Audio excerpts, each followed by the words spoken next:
J'entends la voix de Dieu, je discerne comment?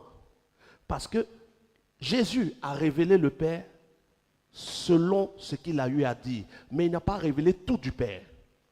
C'est vrai. Non, mais en 3 ans, Jésus ne peut pas révéler tout du Père. Dieu se révèle en 3 ans.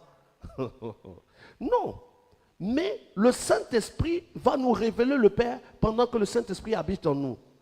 Et donc, quand par exemple, quelqu'un va nous parler, nous dit, voici ce qu'il y a à faire, avec ce que Jésus a eu à dire, que je sais, ou même si je ne sais pas ce que Jésus a eu à dire, le Saint-Esprit convainc. Ok. La conviction du Saint-Esprit existe. Mais on est dans un monde de paresseux. Tu sais, il est plus facile d'ouvrir le livre pour dire, on m'a dit que non, Dieu aime ceci, Dieu n'aime pas ceci, et puis on suit, Ouais. que de se mettre à genoux et d'appliquer le Matthieu 7,7. Quand Jésus dit demander, il dit chercher, il dit frapper. Je demande, Dieu ne répond pas. C'est pas mieux y aller lire. C'est Non, ça. je vais chercher dans le jeûne à ce que Dieu me parle. S'il ne me parle pas, je vais chercher en m'approchant de ceux qui entendent mieux sa voix que moi.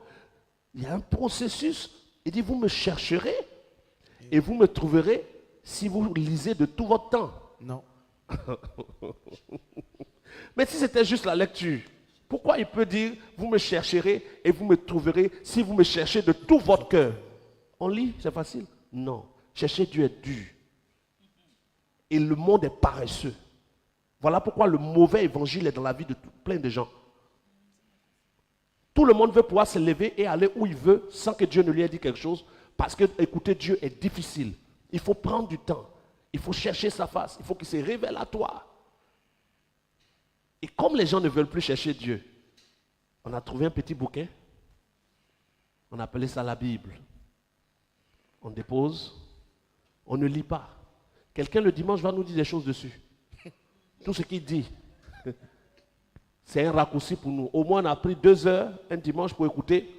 Toute la semaine, on est libre d'aller où on veut et faire ce qu'on veut. Mais à chaque jour, Dieu donne une parole que beaucoup n'ont pas. Pour chaque chose, Dieu a sa volonté que la Bible ne dit pas. Quand tu veux te marier, la personne que tu veux être avec elle, qui te dit d'être avec elle, la Bible ne dit rien dessus. Ouais. Oh. Rien. Donner le nom à ton enfant, la Bible ne dit rien dessus. Non. Les gens prennent la Bible, je vais te donner un nom biblique. Il ne faut pas donner un nom biblique à ton enfant, il faut donner un nom divin. Un nom biblique, c'est un nom que tu choisis parmi plusieurs noms de la Bible. Un nom divin, c'est le Saint-Esprit qui te dit. Quand Zacharie, sa femme Élisabeth tombe enceinte, il ne prend pas la Torah pour chercher le nom de son enfant. Il lui a révélé le nom de son enfant. On donne un autre nom à un enfant, il dit non, il s'appellera Jean. Yes.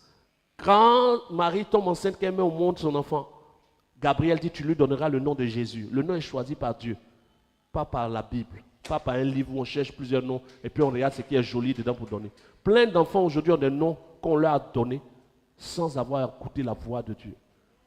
Mais ceux qui sont conduits par le Saint-Esprit posent des actes que Dieu amplifie dans le temps et dans l'espace.